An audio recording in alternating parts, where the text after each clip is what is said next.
Islam has surpassed Roman Catholicism as the world's largest religion, the Vatican newspaper said Sunday. For the first time in history, we are no longer the top. Muslims have overtaken us, Monsignor Formenti said in an interview with the Vatican newspaper. He said that Catholics accounted for 17.4% of the world's population, a stable percentage, while Muslims were at 19.2%. It is true that while Muslim families, as it is well known, continue to make lots of children, Christian ones, by this he means Roman Catholic, on the contrary, tend to have fewer and fewer, the Monsignor said. According to a report by Faith Matters, the UK is seeing a surge in Brits converting to Islam. In the last year, around 5,200 people in Britain converted to Islam. As many as 100,000 have converted in the last decade. Now, while that's not a huge number if you consider the UK's total population, which is around 61 million, it's definitely notable. Of those converting, about 62% were women, and the average age is over 27 years old. And the vast majority of women who converted also changed their appearance, with a significant majority adopting the hijab, or a headscarf. Now, we've done stories here on the show how some European countries have voted to ban the hijab in public, to ban minarets. But that's not the case in the UK. Now, the obvious question really is, what is behind this high rate of conversion? Some followers told Britain's The Telegraph that they felt lost in their own lives, that they were lacking in purpose before conversion.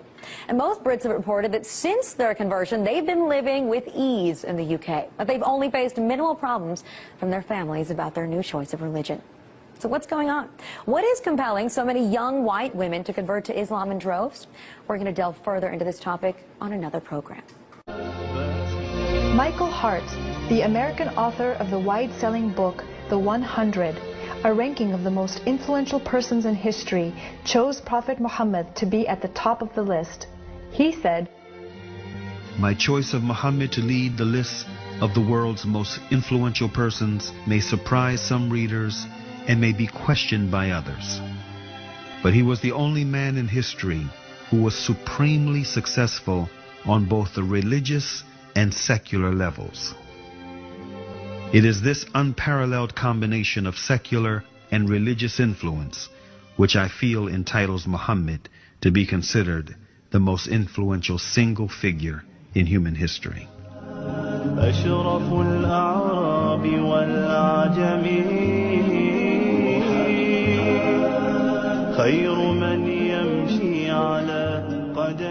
Many international intellectuals were impressed with Prophet Muhammad's personal qualities and expressed it in their writings.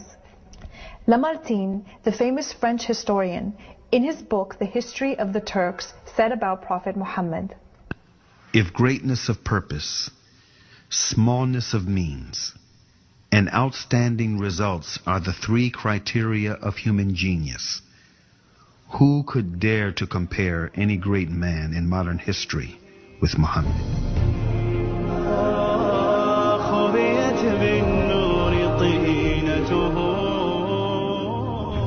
Mahatma Gandhi, the spiritual leader of the Indian independence movement and the pioneer of resistance through mass civil disobedience, said about Prophet Muhammad, peace be upon him, "I became more than convinced that it was not the sword that won a place for Islam in those days in the scheme of life. It was the rigid simplicity, the utter self-effacement of the Prophet, the scrupulous regard for pledges, his intense devotion to his friends and followers, his intrepidity, his fearlessness, his absolute trust in God and in his own mission."